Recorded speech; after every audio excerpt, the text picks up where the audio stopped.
Me alegra mucho poder saludar a las maestras y a los maestros de Morelos aquí reunidos. Para nosotros, en la Subsecretaría de Educación Básica, en la Secretaría de Educación Pública, no hay futuro sin las maestras y sin los maestros. Entonces, tener una interlocución directa con ustedes es realmente un privilegio que debo agradecer de la manera más cumplida al gobernador constitucional, Graco Ramírez, a la secretaria de Educación, Beatriz Ramírez, a la directora del IEBEM, Marina Aragón, y a todos los demás participantes en esta empresa. Muchas gracias por darme esta oportunidad de conversar el día de hoy con las maestras y los maestros morelenses.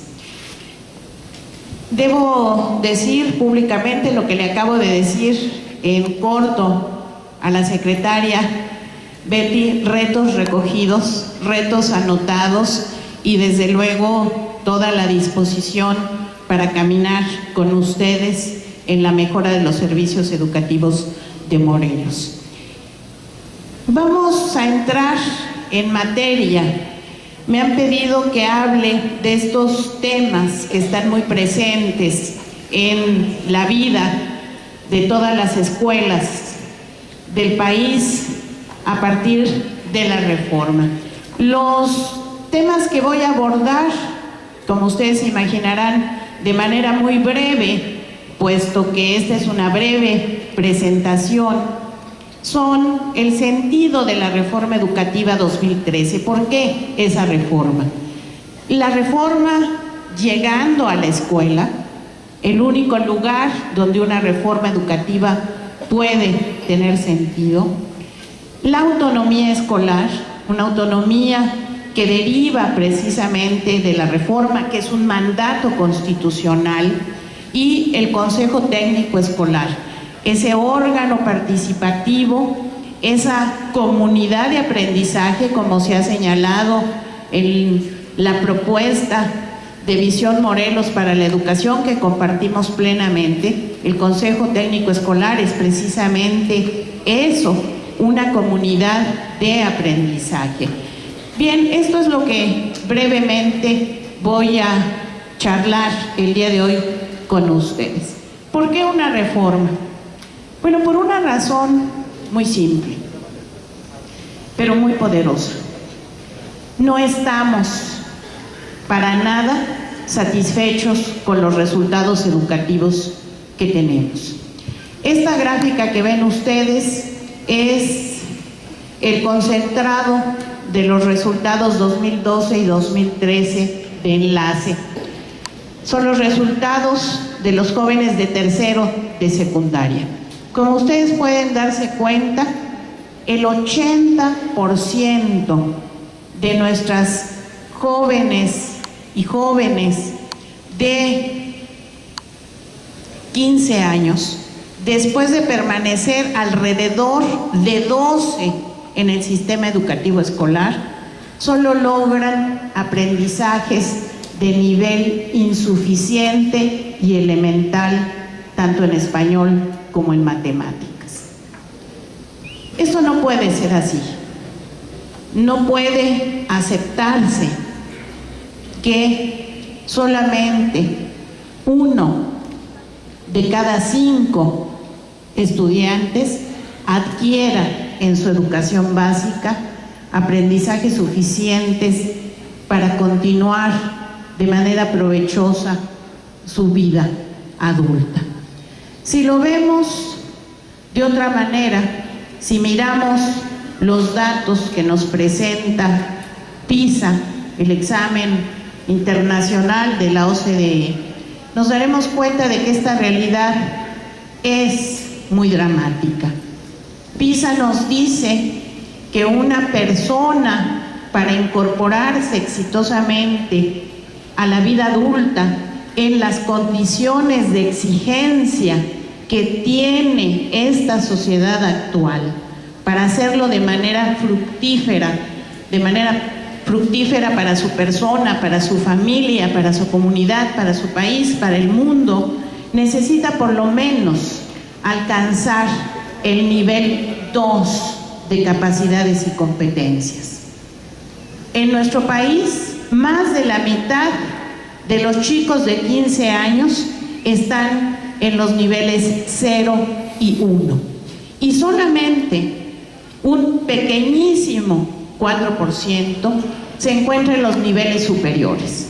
Esos son los niveles 4, 5 y 6, los que permiten tener innovadores, los que permiten tener científicos. Nuestro país necesita innovadores, necesita científicos para poder seguir desarrollándose, para garantizar bienestar a todos, para romper esa brecha de inequidad que tanto nos perjudica.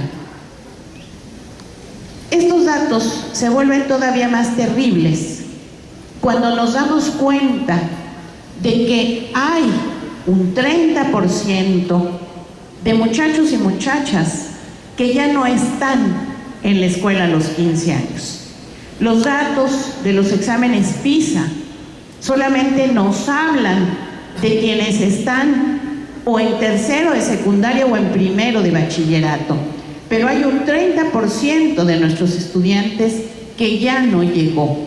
Y si no llegó, si no pudo transitar, se puede decir, sin temor a fallar, que prácticamente no tienen esas competencias desarrolladas para poder seguir. Y esto no representa otra cosa más que una vulneración grave a un derecho humano fundamental, consagrado en nuestro artículo 3 constitucional, el derecho a la educación, que, como señalaba Pablo Latapí en sus obras postreras, es el derecho que da la posibilidad de ejercicio de todos los demás derechos. No hay derecho a la expresión si no hay capacidad para expresarse. No hay posibilidad de acceder al trabajo si no hay competencias desarrolladas para acceder a él. La educación es así, ese derecho fundante que tenemos que garantizar. Son estas consideraciones y un análisis de las causas de estas los que llevan a plantear la reforma educativa del 2013. Una reforma que introduce por primera vez al cuerpo constitucional esta idea de que la educación tiene que ser de calidad. Por eso decimos que es una reforma de carácter educativo. ¿Y cómo entendemos calidad? La entendemos simple y sencillamente como la eficacia en el aprendizaje. Que lo que nos proponemos, lo que se propone en los planes, los programas de estudio, se logre. Y se logre en dos condiciones adicionales. En condición de inclusión, que no significa otra cosa más que dar lugar en la escuela a todos. Y todos en el sentido estricto de la palabra todos. Indígenas, niños con capacidades diferentes, niños con talentos especiales, niños con alguna singularidad personal. Esa diferencia nos da la posibilidad de formarnos en un ambiente de convivencia que nos permita llegar precisamente a esa paz que tanto anhelamos. Pero también tenemos que hacer que en la escuela todos, en su diferencia, alcancen las metas de aprendizaje. Ese es el sentido de esta reforma. Es una reforma que pasa por fases distintas. Comenzamos en el 2013 con una fase jurídica que estableció un conjunto de mandatos legales que son necesarios para dar paso a los cambios que se requieren para alcanzar resultados de aprendizaje, que permiten asentar esos cambios que den lugar al cumplimiento al derecho a la educación. Esa reforma jurídica se concreta en una reforma de carácter estructural. Nuestros resultados malos de aprendizaje no tienen que ver con ausencia de voluntad o con ausencia de capacidades de los maestros, como algunas veces se ha querido señalar. De ninguna manera. Tienen que ver con un conjunto de rasgos estructurales que tienen que cambiarse y que tenemos en este sistema educativo que pasar de los usos y costumbres que nos han regido a lo largo de tanto tiempo a las normas jurídicamente asentadas, claras, transparentes.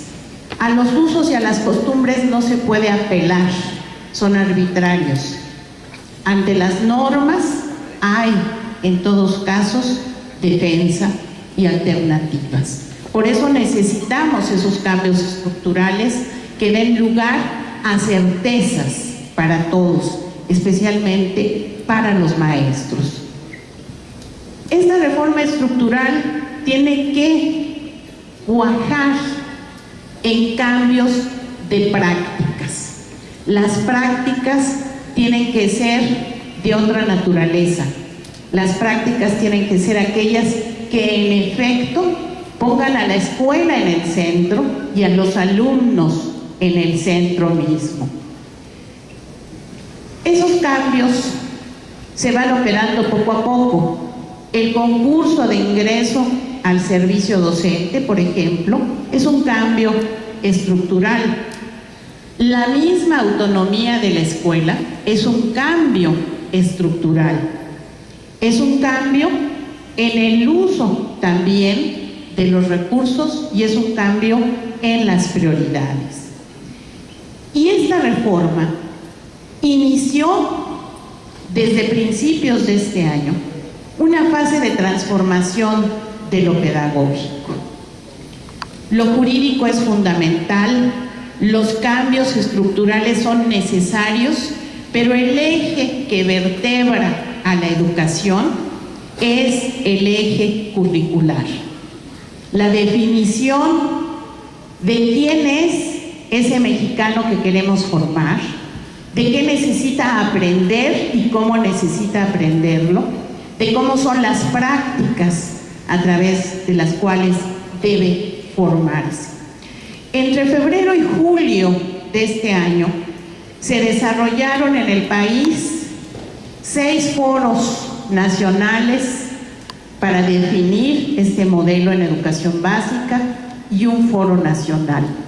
En este momento estamos trabajando en el análisis final de todas esas aportaciones y construyendo un nuevo modelo educativo que refleje todos esos cambios que son necesarios. Estas dos fases de la reforma, tanto la estructural como la pedagógica, tendrán que seguir desarrollándose por lo menos hasta el año 2018. Son cambios progresivos, cambios paulatinos y cambios que tienen que contar con la participación de las maestras y de los maestros. ¿Qué busca esta reforma al final de cuentas? Egresados, estudiantes que salen de la educación básica capaces de desempeñarse como ciudadanos de una sociedad democrática. Escuelas concentradas única y exclusivamente en el logro de aprendizajes. Ustedes mejor que nadie saben que las escuelas no han podido a lo largo de mucho tiempo centrarse exclusivamente en el cumplimiento de su misión, que es el aprendizaje. Han estado bombardeadas de demandas, de exigencias externas, de carga administrativa. Eso tiene que cambiar. Y desde luego que esta reforma busca algo que es fundamental, que los maestros, que las maestras sean profesionales de la educación y que vuelvan a estar orgullosos de ser docentes. Que todos y cada uno estén convencidos de que no hay mejor profesión en el mundo que la de enseñar, que la de guiar a niñas y niños en la construcción de su futuro. Y esto implica, desde luego, que la sociedad reconozca ese papel definitorio de maestros y maestros en la vida pública. ¿Cómo aterriza la reforma en la escuela? Hemos propuesto, y ustedes lo han escuchado ya varias veces, un sistema básico de mejora de la educación básica. ¿Qué es eso? Un pequeño sistema que atiende a lo más básico del quehacer. Sin embargo, que puede ser de un enorme poder transformador de la vida de nuestras escuelas si lo atendemos de manera cuidada. Este sistema tiene 4 prioridades y tiene 4 condiciones.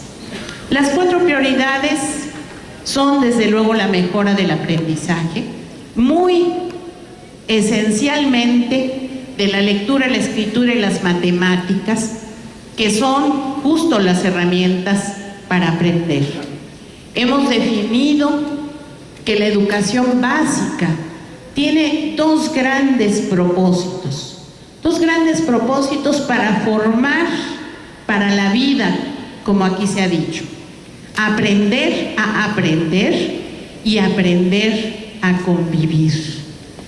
Para aprender a aprender necesitamos esa lectura, esa escritura y esas matemáticas.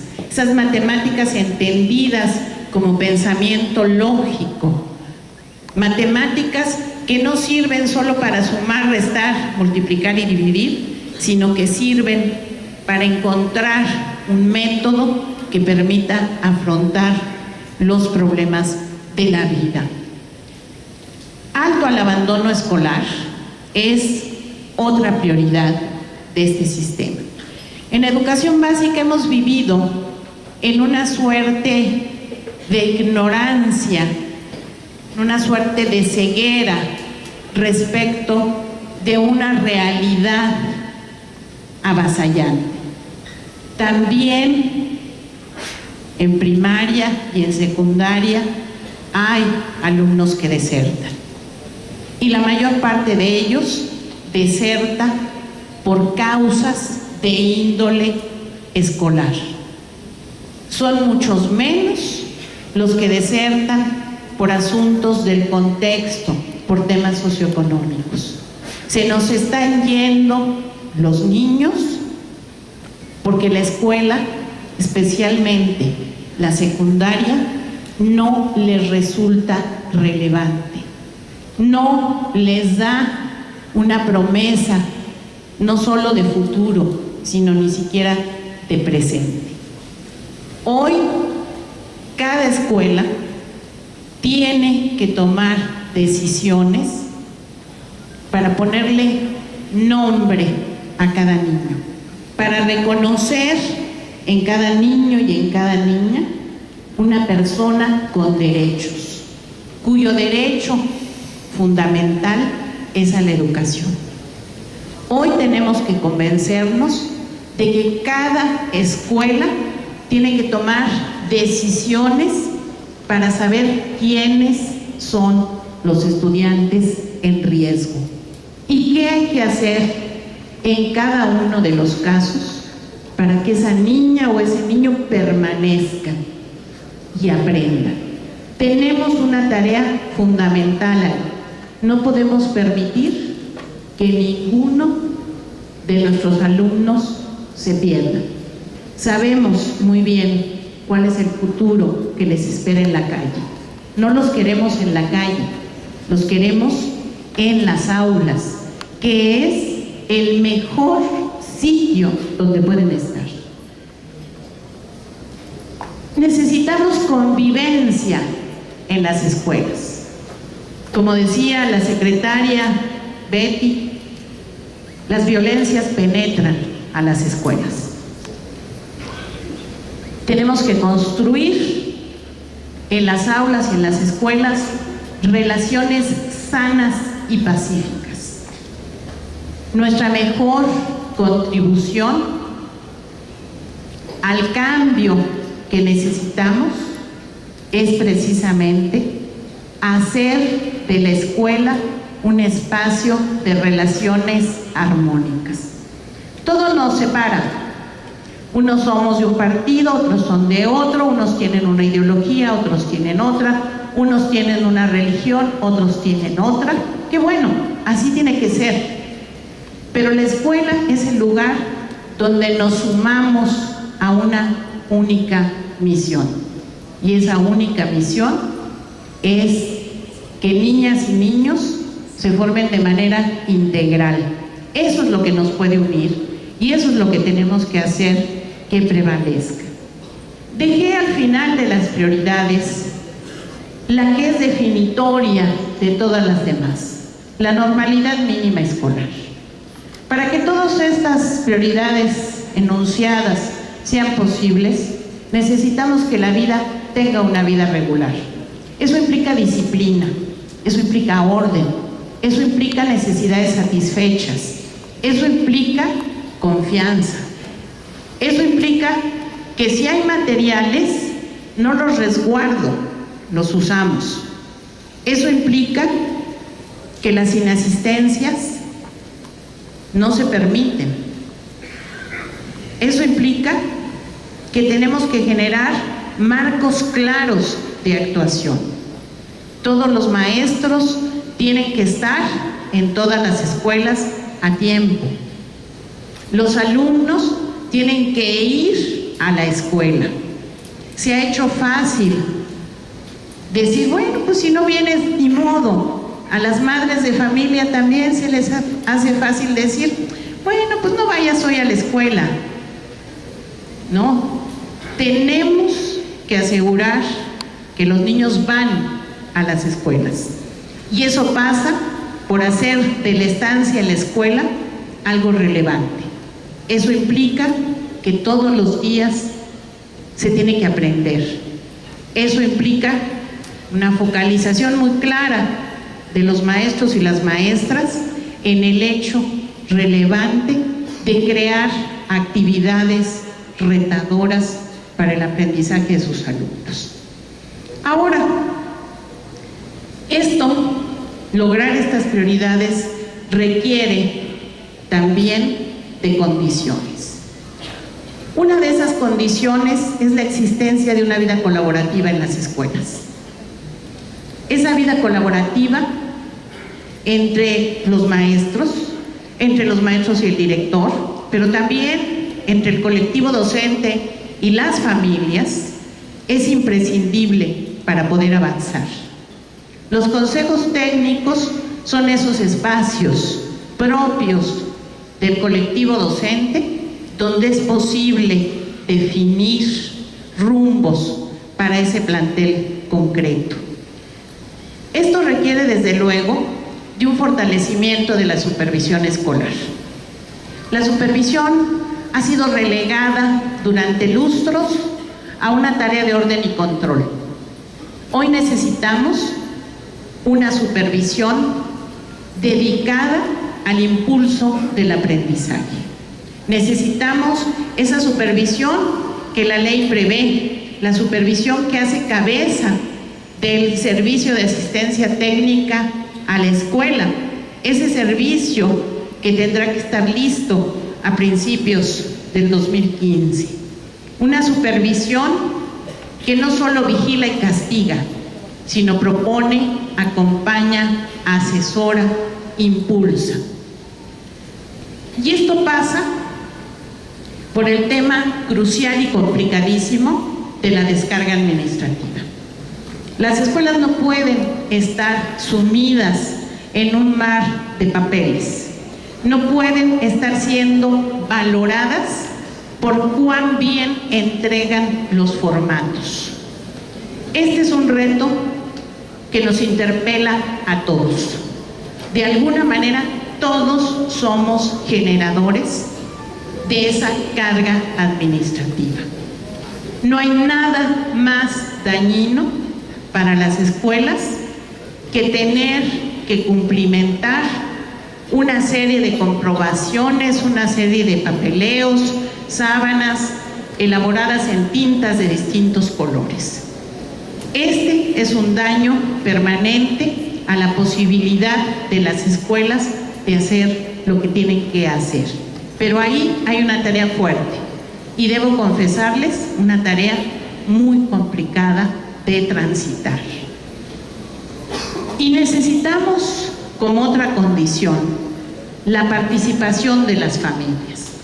Nuestra escuela mexicana ha tenido una tradición de separación de las familias. Hemos dejado a los padres y a las madres como aquellos que nos aportan recursos cuando así conviene al director o al supervisor. La tarea de educar se ha vuelto tan compleja. Educar en el siglo XXI es sumamente retador. Tenemos contextos profundamente complicados. Tenemos un cambio en el conocimiento. Hoy el conocimiento se renueva cada hora. Ya no tenemos esos conocimientos enciclopédicos que duraban a lo largo de mucho tiempo. Eso pone en un reto a la profesión. Por eso, porque tenemos una tarea difícil al educar, tenemos que reconocer que esa es una tarea de dos. Es una tarea de las familias y es una tarea de las escuelas. Pero las escuelas tienen un saber que muchas familias no tienen. Y son las escuelas, los maestros, quienes tienen que emprender este camino para hacer de nueva cuenta un vínculo con las familias. La alianza de las madres, los padres y las escuelas es imprescindible en estos tiempos. Y quien tiene que dar el primer paso es la escuela. La escuela tiene que ser la que llame a las familias para tomar acuerdos que permitan proteger, cuidar y formar a las nuevas generaciones. Y entramos aquí de lleno al tema de la autonomía. Tomamos simplemente lo más práctico y lo más claro. Las definiciones del diccionario de la Real Academia de la Lengua Española. ¿Qué es la autonomía? No es la condición de quien para ciertas cosas no depende de nadie. Para ciertas cosas, la escuela no debe depender más que de sí misma, de aquello que definan los maestros en su consejo técnico escolar con las familias de sus alumnos. Es autonomía de gestión porque se trata precisamente de tomar las decisiones, como dice el diccionario, que permitan conducir al logro de un negocio o de un deseo. En este caso, son las diligencias que nos conducen a cumplir con la misión de la escuela: formar a los estudiantes, lograr en ellos el máximo desarrollo de sus capacidades.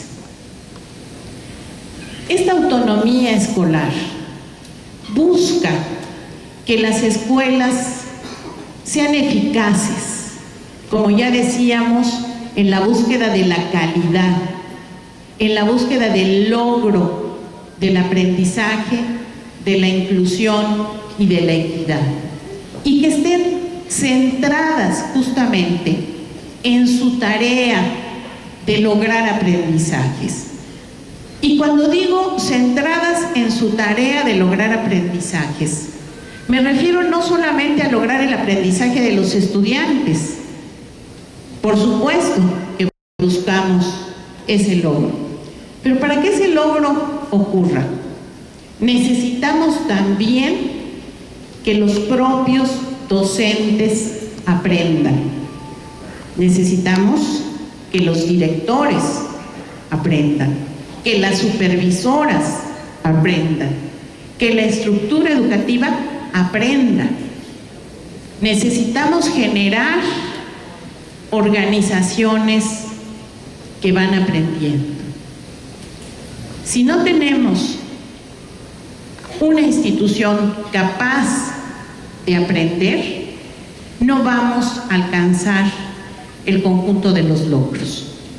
Pero para que la escuela pueda aprender, necesita de esa libertad de toma de decisiones que les permitan decidir lo más pertinente. Para nadie es un secreto que quienes mejor pueden decidir para avanzar son quienes están sumidos en la tarea, están en ella o están lo suficientemente cerca de los retos y de las posibilidades como para definir con certeza cuál es el mejor camino. México tiene, para decirlo en números cerrados, 200,000 escuelas. Cada una de esas escuelas representa un universo en sí misma. Y ese universo es muy distinto en cada una. Hace muchos años, Silvia Schmelkes, hoy presidenta de la Junta de Gobierno del INE, decía que las escuelas eran todas singulares. Las escuelas no se parecen las unas a las otras. Una escuela puede estar en una acera y la otra en la de enfrente, y sin embargo, ser absolutamente diferentes. Los maestros de la escuela de la acera A se enfrentan a retos muy diferentes a los que tienen los profesores de la escuela de la acera B. Por eso, son las escuelas, son sus colectivos docentes, son sus familias quienes pueden tomar las decisiones de mejora y cambio necesarias. Esto implica aprendizajes, implica, entre otras cosas, el aprendizaje de que la flexibilidad es posible. Implica el respeto irrestricto a que la escuela pueda equivocarse. Pero si una escuela se equivoca y toma conciencia de por qué se equivocó, esa escuela puede caminar en la dirección de vida. Esto implica también confianza. Confianza en la capacidad del sistema educativo, en la capacidad de sus actores para tomar decisiones pertinentes y atinadas. La reforma prevé que la autonomía se basa sobre todo en la constitución de estos consejos técnicos escolares y de zona. No hay autonomía posible si no hay un órgano colegiado, colaborativo, deliberativo, que piense, analice, reflexione, evalúe, dé seguimiento, retroalimente y cambie de camino si es necesario para hacer de su plantel lo mejor. La evaluación es un tema, como todos ustedes saben, muy presente en la reforma. Existe, de hecho, una ley del Instituto Nacional de Evaluación Educativa. La evaluación es una herramienta de la escuela Y tenemos que entender la evaluación como los maestros sabemos que es. Todos los profesores, todos aquellos que hemos estado frente a grupo, sabemos que la evaluación es una parada para ver cuánto hemos logrado y cuánto nos falta por alcanzar.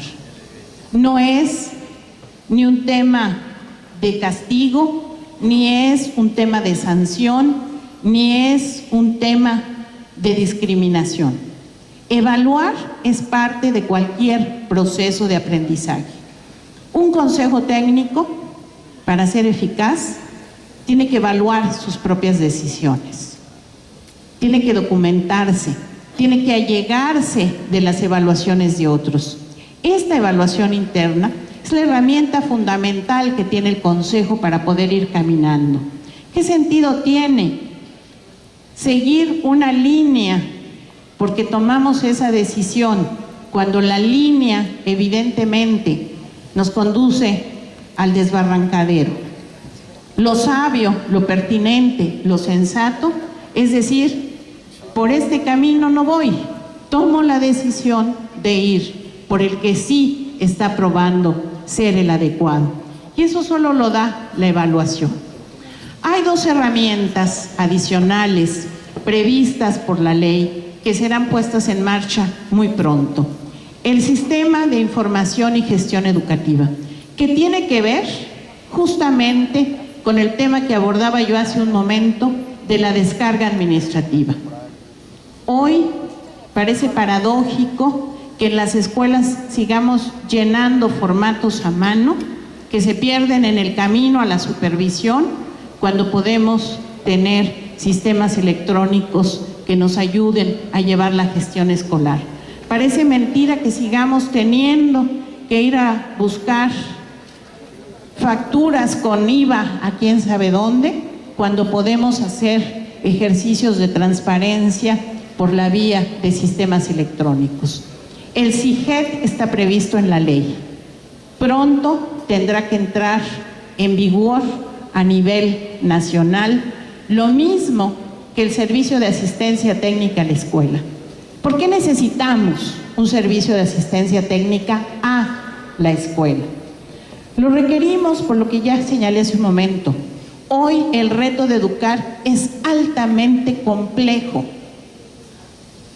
Formar en este siglo XXI es un reto enorme que no tienen por qué asumir solos los colectivos docentes de cada escuela.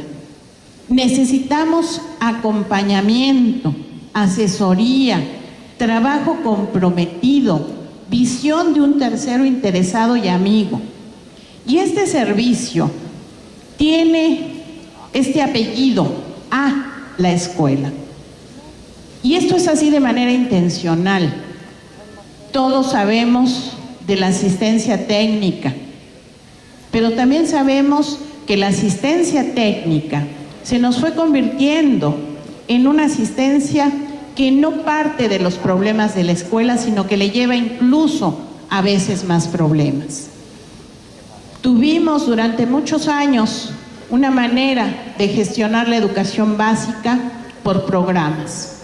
Y el programa, que tenía en origen muy buena intención, cuando llegaba a la escuela se transformaba solo en carga administrativa.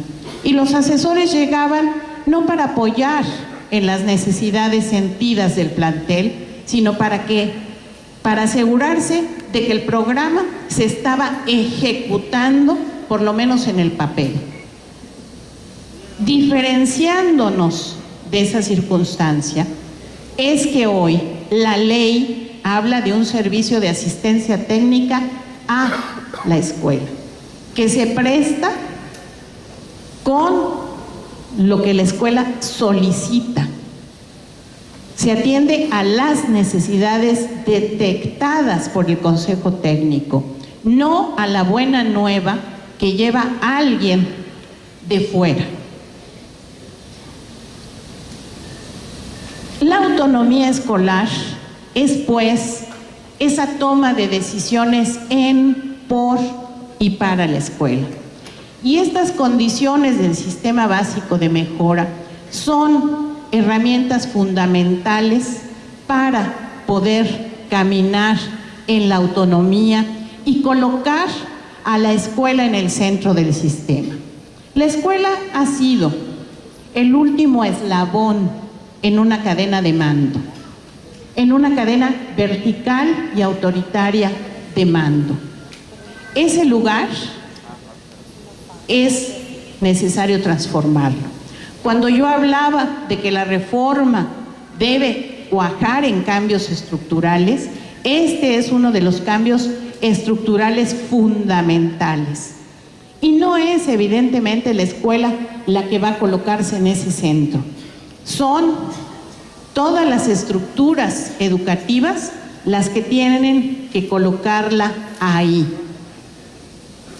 Debe haber una horizontalidad en la gestión, pero debe también haber una atención permanente desde la supervisión y desde el apoyo externo a la escuela para que la escuela pueda caminar.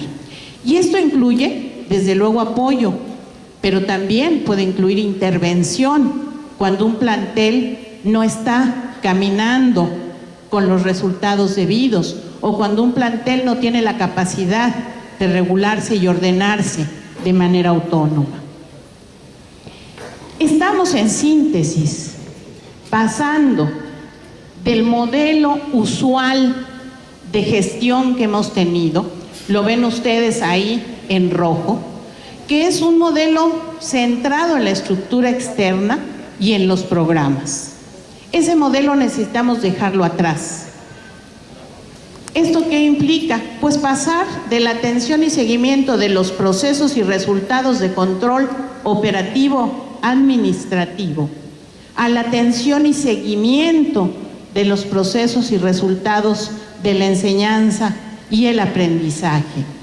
Y esto implica también que el diseño, la implementación y la evaluación de soluciones que vienen de fuera deben dejarse atrás y las soluciones tienen que buscarse dentro. Que la supervisión, ya lo dije hace un momento, tiene que dejar de ser ese espacio de control para convertirse en un espacio de acompañamiento que dé lugar a la eficacia en los resultados del aprendizaje.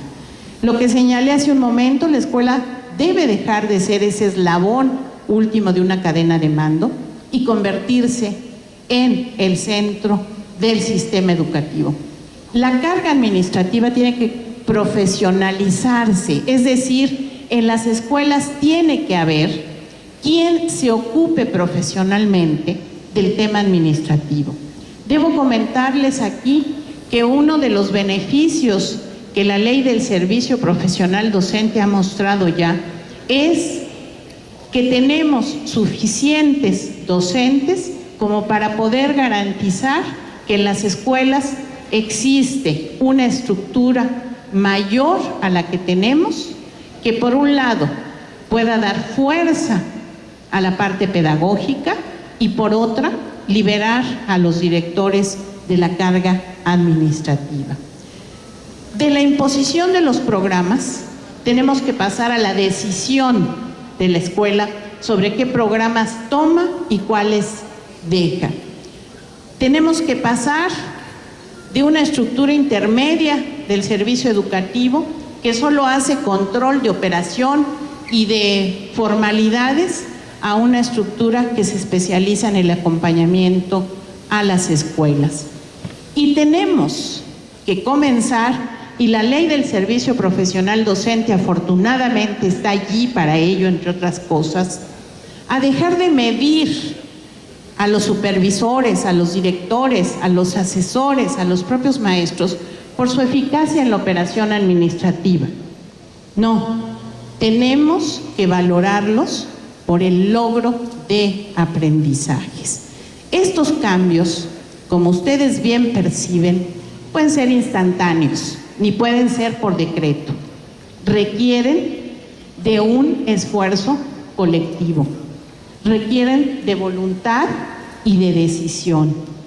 Algunos ámbitos en los cuales la escuela puede tomar decisiones de manera autónoma, su organización interna, las adaptaciones curriculares. Debo decirles que como parte del nuevo modelo educativo que nos manda la ley, estamos reconstruyendo los planes y los programas de estudio para hacerlos básicos, realmente básicos, para dejar atrás esa idea trasnochada y enciclopedista de un conocimiento que se aprende de manera memorística. Estamos adelgazando el currículum, estamos discutiendo qué realmente es lo básico, aquello que todos los mexicanos deben saber para poder desarrollarse. Y lo estamos haciendo, entre otras cosas, porque sabemos, y así nos lo dijeron los foros, que hay necesidad de contextualizar el aprendizaje. El aprendizaje tiene que estar situado en un contexto real para poder ser significativo. Entonces tenemos que dar la oportunidad a que las escuelas construyan parte del currículum, que lo adapten, que los estados también puedan introducir las innovaciones que sean necesarias.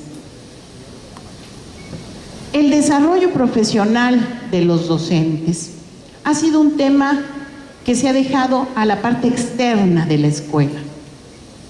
Mencionaba Betty el estudio TALIS. Bueno, TALIS nos dice muchas cosas interesantes.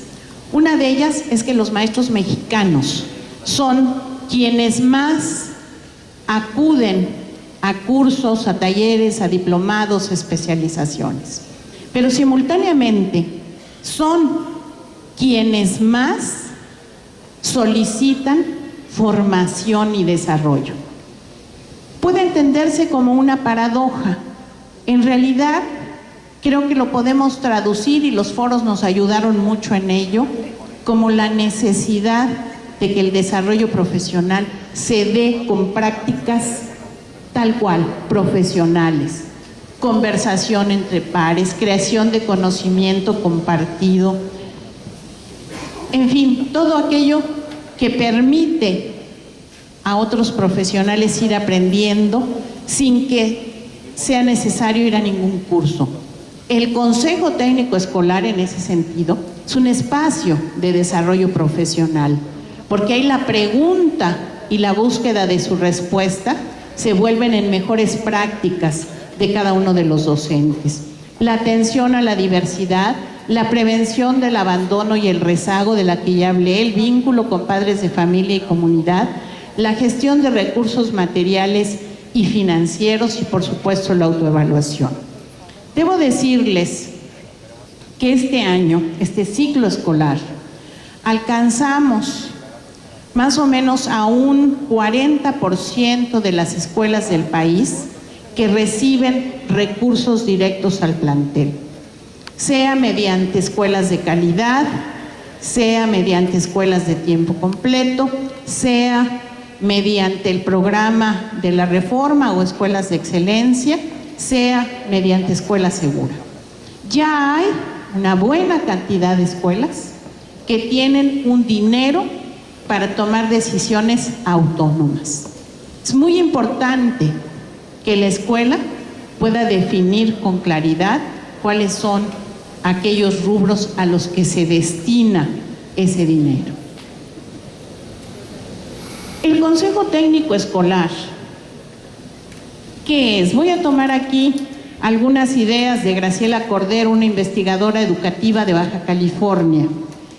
Ella nos dice, a partir de un análisis de los documentos oficiales que hemos trabajado con todas las escuelas, que el Consejo es una instancia o un órgano, pero es también un medio, una estrategia, una estructura y una modalidad. Es un medio para perfilar prácticas de autonomía escolar. Es ahí donde la autonomía puede cobrar realidad. Es una estrategia para poder mejorar las condiciones académicas, organizativas y administrativas de la escuela. pero es una estructura también para desarrollar el trabajo académico de la escuela. Y es una modalidad de formación, y yo diría de autoformación de los profesores en servicio. El Consejo Técnico es todo eso. El Consejo Técnico requiere de cambios. Es, desde luego, un espacio de decisiones que tiene una herramienta fundamental que es la ruta de mejora. La ruta de mejora es ese trabajo de planeación que cada escuela desarrolla y que tiene que ver con atender a las 4 prioridades del sistema básico de mejora. ¿Cómo garantizar en nuestra escuela la normalidad mínima de operación? Esa es una pregunta para el Consejo Técnico y para iniciar el trazado de la ruta de mejora que ustedes hicieron hace unas semanas, en agosto. ¿Cómo mejoramos el aprendizaje? Esa es otra pregunta. ¿Cómo le ponemos un freno al abandono escolar? ¿Cómo garantizamos que en esta escuela la convivencia sea sana y sin violencia? Todo eso se convierte en materia de trabajo, pero no se queda en la generalidad. Un buen consejo técnico baja, como les decía hace un momento, a ponerle nombre y rostro de niño a los problemas. En el tercero B tenemos a Lupito González, que ha faltado en las últimas semanas 5 o 6 días. Sabemos que Lupito González tiene una hermanita en cuarto que ha faltado los mismos días. Ahí tenemos un foco rojo. Ahí el Consejo Técnico toma decisiones para saber qué está ocurriendo y para poder actuar. Y las actuaciones son sencillas. Algo a lo que tenemos que renunciar es a creer que porque estamos sentados en un Consejo Técnico tenemos que tomar unas decisiones sofisticadas y grandilocuentes, basadas en todos los teóricos del mundo. No, tenemos que tomar esas decisiones que la experiencia y el saber docente nos dictan. A veces basta con ese gesto magisterial tan claro de llamar al niño a que se siente en el escritorio con nosotros y poder conversar con él y poder ayudarlo directamente. A veces la decisión es simplemente trabajar en equipos y hacer que estos equipos sean heterogéneos y que aquellos niños con riesgo de aprendizaje puedan trabajar con niños cuyo aprendizaje va viento en popa. Ese trabajo entre pares funciona.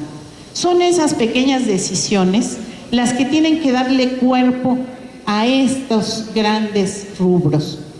Y esas decisiones tenemos que aprender a tomarlas colaborativamente y a darles seguimiento.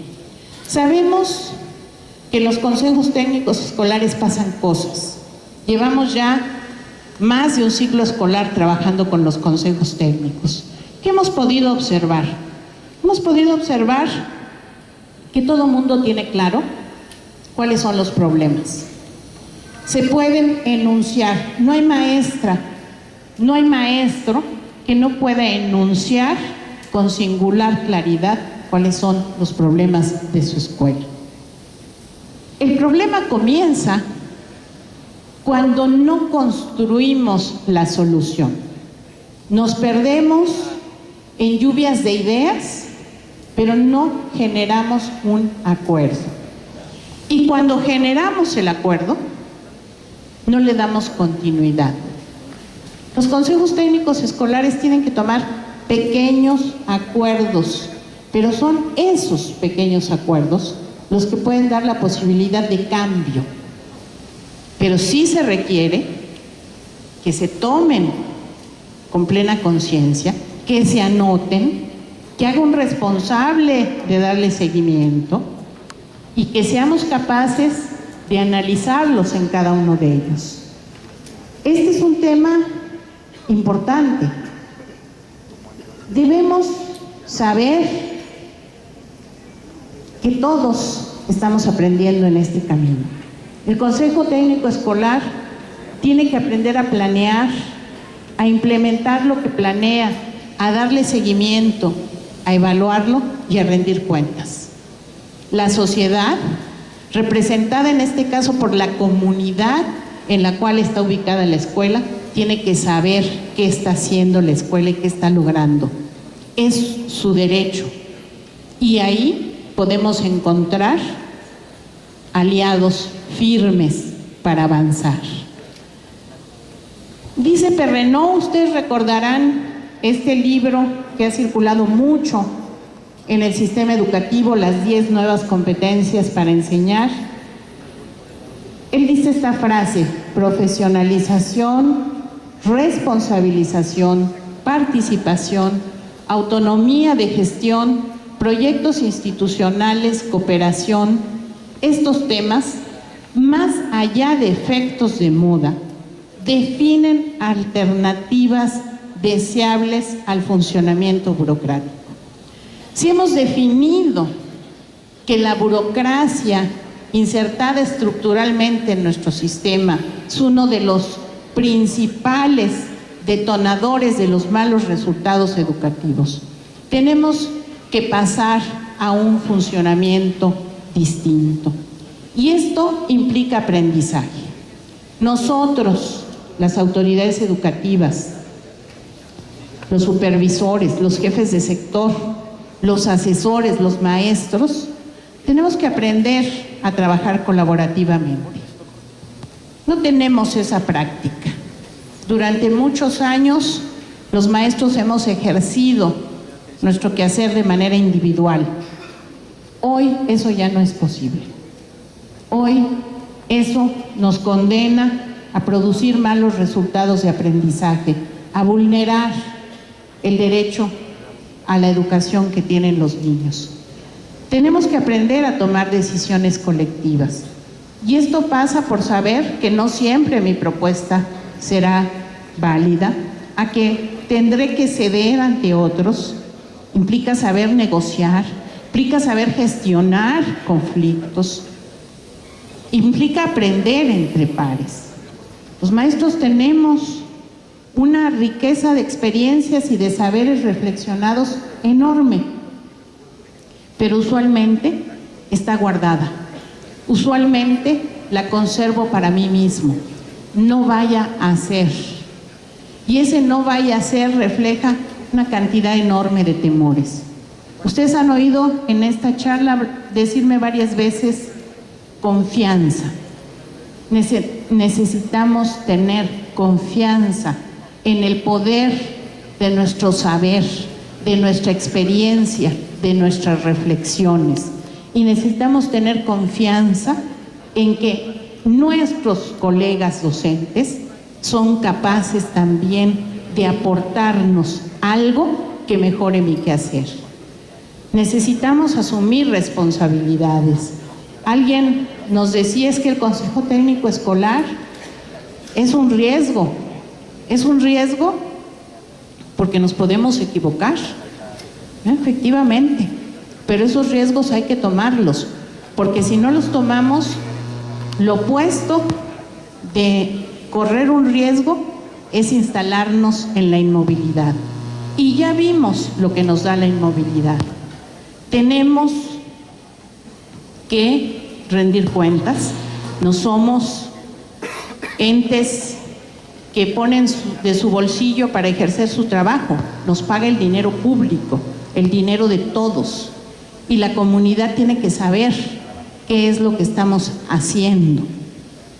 Necesitamos aprender a dar seguimiento a las acciones comprometidas. Si tomamos una decisión, no necesitamos más, esa decisión que se siga haciendo hasta que podamos valorar cuán eficaz es. Yo cierro aquí mi intervención llamándolos a mejorar todos los días lo que hacemos. Los alumnos, los padres de familia tienen derecho. Y nosotros, desde que nos comprometimos para trabajar en el sistema educativo, tenemos una obligación. Y esa obligación es ser cada quien en su ámbito garante de ese derecho a la educación. Muchísimas gracias por su atención. No me puedo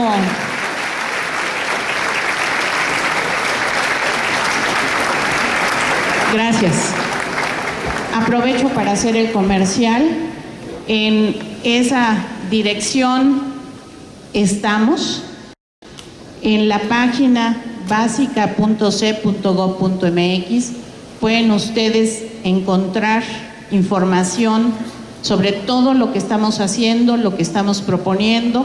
Queremos hacer una página de servicios y nos importaría mucho que entraran a ella, la usaran y también nos dijeran qué quieren ver en ella. Gracias por escucharme.